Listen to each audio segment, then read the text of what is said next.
Oi gente, hoje na aula de saúde da criança nós vamos estudar a sepse neonatal. O que é a sepse neonatal? Nada mais é que uma infecção generalizada, esse é o conceito de sepse, que acomete os recém-nascidos, por isso neonatal. A gente estuda a sepse neonatal porque é uma doença de muita importância nessa faixa etária das crianças. É uma incidência muito elevada que acontece, né, em recém-nascidos, principalmente aqueles menorzinhos, né, normalmente os prematuros ou com os pesos baixos, né, inferior a 1.500 gramas. A sepse neonatal a gente pode dividir ela como fatores de risco aqui, tanto maternos quanto do próprio recém-nascido. Então a gente vai ver mais pra frente que a gente tem a sepse neonatal precoce e tardia. Então a precoce ela vai estar relacionada com sintomas maternos. Então a mãe ela vai apresentar algumas situações clínicas de infecção que vai passar para o bebê. Enquanto na sepse neonatal tardia ela vai cometer a criança, mas aí vai ser de origem do próprio recém-nascido. Então a mãe, se ela tiver, né, durante ali o pré-natal, durante ali, né, o desenvolvimento fetal, às vezes a gente descobre, né, no pré-natal, com os exames que a gente faz, né, exame de sangue, de urina, de rotina. Então a mãe pode apresentar, por exemplo, uma infecção urinária, né, isso é muito comum. E aí, se ela ainda tiver com essa infecção urinária ali no momento do parto, ela vai passar para a criança, ou melhor, pode passar para a criança e ela vir a desenvolver sepse. Colonização por streptococcus, né? Então essa é uma bactéria que pode acometer ali as crianças, né? É uma bactéria intestinal. Ruptura de membranas, né? Então num parto que dura ali mais de 18 horas e que eu tenho ruptura da membrana, então a criança fica ali exposta intraútero, né? Então isso é algo que vai trazer um risco maior de desenvolvimento da sepse e infecção do trato genital, né? Então doenças genitais também que podem passar para a criança. Normalmente essas infecções maternas vão estar associadas com a febre, né? Acima aqui de 37,5 que a gente considera febre. Agora, se for no recém-nascido, né, a gente já tem uma característica, né, de uma taquicardia fetal, né, lembrando que os batimentos cardíacos fetais, eles vão ali entre 120 e 160 mais ou menos. As crianças prematuras, como a gente já comentou, né, justamente por ter um sistema imunológico imaturo, Apgar do 5º minuto menor que 7, então lembrando que o Apgar ele é aquela escala que a gente avalia a vitalidade da criança, né, no nascimento. É uma escala que vai de 0 a 10, né, que são observados 5 parâmetros. A gente avalia tanto no 1º minuto quanto no 5º minuto de vida. Crianças do sexo masculino, então isso aqui são associações, tá? Não tem uma explicação por que isso acontece, tá? E também acontece se eu tiver uma gestação gemelar, o primeiro gemelar normalmente é o que vai desenvolver a sepse, tem mais risco de desenvolver. Então, a sepse precoce, como eu comentei com vocês, é aquela que vai aparecer mais precocemente relacionada com os fatores tanto do pré-natais, né, antes do nascimento da criança, ou ali na hora da passagem do neném no canal do parto. Então, já vai aparecer ali no terceiro dia de vida da criança. A sepse tardia, então, como eu comentei com vocês, os fatores vão estar relacionados ali com a criança. E se a gente pensar que em 2, 3 dias a criança vai para casa, então essa criança que vai desenvolver a sepse tardia normalmente é uma criança que está num contexto de internação hospitalar. E aí a questão vai muito da nossa manipulação com profissionais de saúde, né? Manipulação de catéter, de tubo, as punções, né? As infusões que a gente realiza, e aí a gente acaba transmitindo infecções ali, principalmente através das mãos, né? E levando para a corrente sanguínea do neném, aí tendo um contexto de sepse. O diagnóstico. Então, como que a gente descobre que a criança está com sepse, né? Então, se a gente for pensar na sepse precoce, a gente vai ver fatores de risco ali maternos, né? E na sepse tardia, né? Se a criança estiver ali internada num contexto de hospitalização, então seriam os fatores neonatais. a gente vai observar manifestações clínicas do neném e os exames laboratoriais. Então, se a gente tiver 3 ou mais sinais clínicos do recém-nascido ou 2 sinais com algum fator de risco, a gente já considera ali um diagnóstico de sepse. Então, quais são os exames laboratoriais? Então, a gente pode coletar a hemocultura. O que é a hemocultura? É uma coleta de sangue, mas ela é realizada num frasquinho especial. E aí, a gente... por que é realizada dessa forma? Eu não posso ter nenhum tipo de contaminação. Por quê? Aqui, a gente vai olhar exatamente qual é o micro-organismo que está crescendo. Então, a gente faz todo um preparo, né, para coletar esse sangue.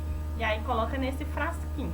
E aí esse sangue vai ser enviado ao laboratório, colocado no meio de cultura para crescimento bacteriano. E aí a gente vai observar ao longo dos dias, esse resultado demora a sair. Por quê? Eu tenho que ver se vai crescer micro-organismo e identificar qual que é o micro-organismo que está crescendo. Então isso é a hemocultura. Isso é para eu avaliar exatamente qual que é o micro-organismo que a criança tem para eu poder tratar em cima daquele micro-organismo. A coleta de líquor, né? Então, a gente já comentou sobre isso, né? O líquor é aquele líquido que reveste o sistema nervoso central, que pode estar contaminado, por exemplo, no contexto de meningite, né? Que é a inflamação das membranas. Então, a bactéria pega ali o líquido cefalorraquidiano e aí a gente coletando ali, o médico faz uma punção lombar e extrai o líquor para a gente enviar para o laboratório. A urocultura, ela funciona semelhante à hemocultura, então a gente coleta uma urina, né? Essa urina é levada para o laboratório, colocada em um meio de cultura para crescimento bacteriano.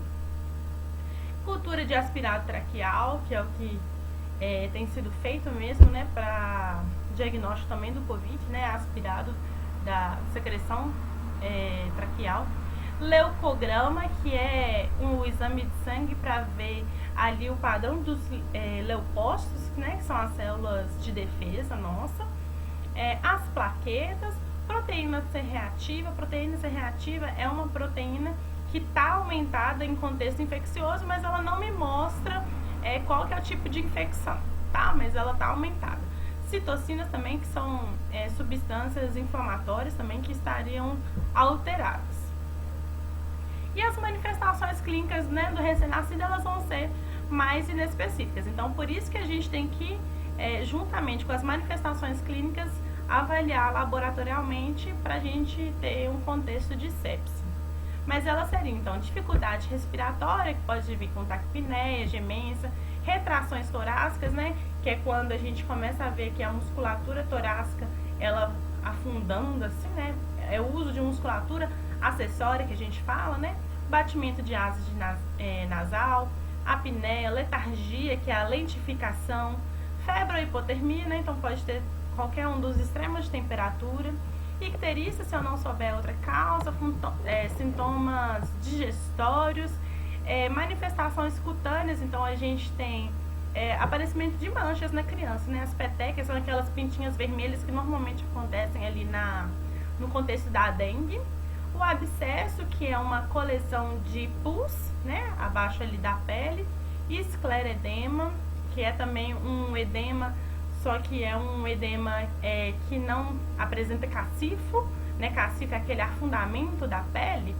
então o escleredema ele não tem cacifo, instabilidade térmica, hipotonia, que é a redução do tônus muscular, né, a criança fica ali toda flácida, convulsões, né, que pode estar relacionada aqui com a febre, irritabilidade, palidez, né, sangramento, e aí é muito interessante quando a mãe relata pra gente assim, simplesmente meu filho não parece bem. Aí às vezes a gente não presta atenção, a gente não entendeu direito o que significa isso, e aí a gente vai fazer uma avaliação melhor e a gente identifica, por exemplo, a sepse. Isso normalmente é a mãe que traz sinal de alerta pra gente. Como que a gente vai prevenir então? Então a gente pensando na maneira como a criança pode adquirir tanto a sepse precoce como a tardia, a gente vai pensar então nas formas de prevenção.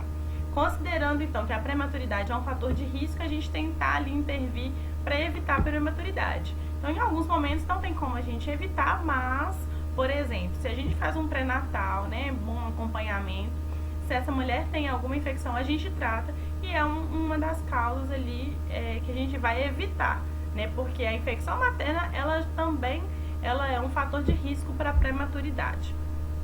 Em relação ao nosso contexto, né, hospitalar, a gente como profissional de saúde, então a gente sabe como prevenir infecção, né? A gente sabe, mas a gente não faz muitas vezes, né?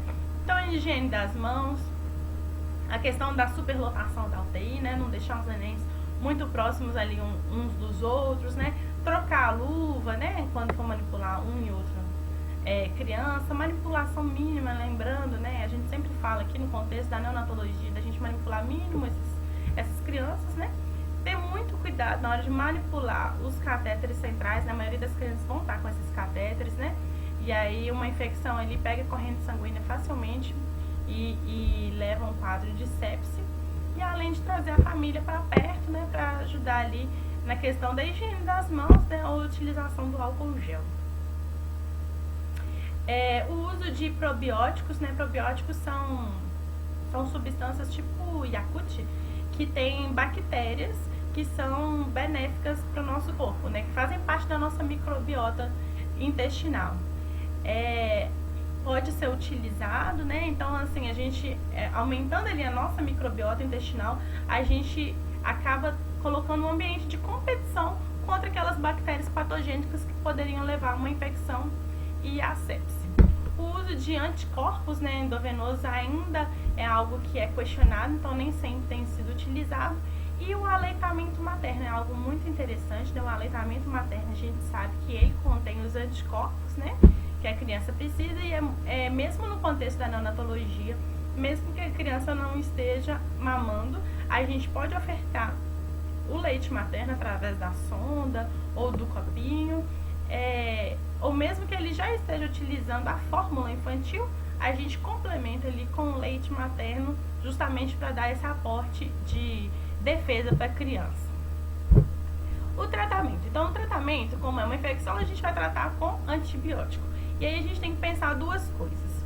Primeiro, se eu sei qual que é a infecção, qual que é a bactéria, eu vou tratar especificamente com um antibiótico. Então, é o que a gente chama aqui de antibiótico terapia específica. Então, se eu fiz uma hemocultura, uma urocultura, eu isolei ali o micro-organismo, eu identifiquei, visualizei e falei, não, então tá bom, vou dar a medicação para esse micro-organismo. Isso é específico, né? Isso normalmente vai acontecer no contexto hospitalar. Agora, se a gente pensar num contexto em que a criança está em casa, né? No primeiro dia ali já apresentou a sepse, foi para casa e etc., a gente pode fazer uma antibiótico terapia empírica. Isso é o que a gente faz normalmente. Então, vamos supor que você esteja em casa, você mesmo, né? Não neném. Esteja em casa, tem uma infecção urinária. Aí você vai ao médico, numa consulta, ele vai falar assim, tá bom, toma esse medicamento. Como que ele define esse medicamento?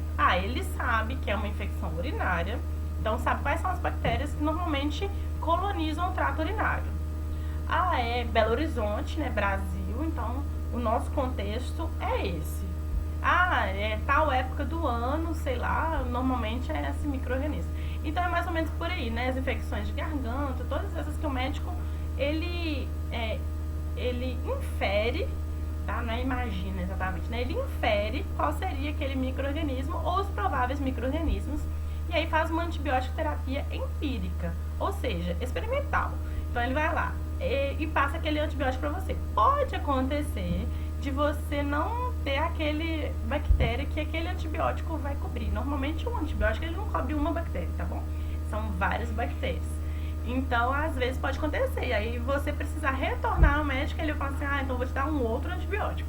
Justamente por causa disso, porque aquele antibiótico não era específico para a bactéria que você estava colonizado. Então, no contexto da neonatologia, de internação principalmente, né, em CTI também, no adulto também a gente faz isso, a gente faz a cultura, que é cultivar ali aquele meio para poder identificar exatamente qual que é a bactéria e poder tratar. Como demora um pouquinho, então normalmente o que a gente faz é a gente dar algum antibiótico. Então vamos supor, identifiquei hoje a infecção começa a tratar com antibiótico, daí 2, 3, 5 dias, quando a gente conseguir isolar o micro-organismo, se necessário, a gente ajusta o antibiótico, muda o antibiótico.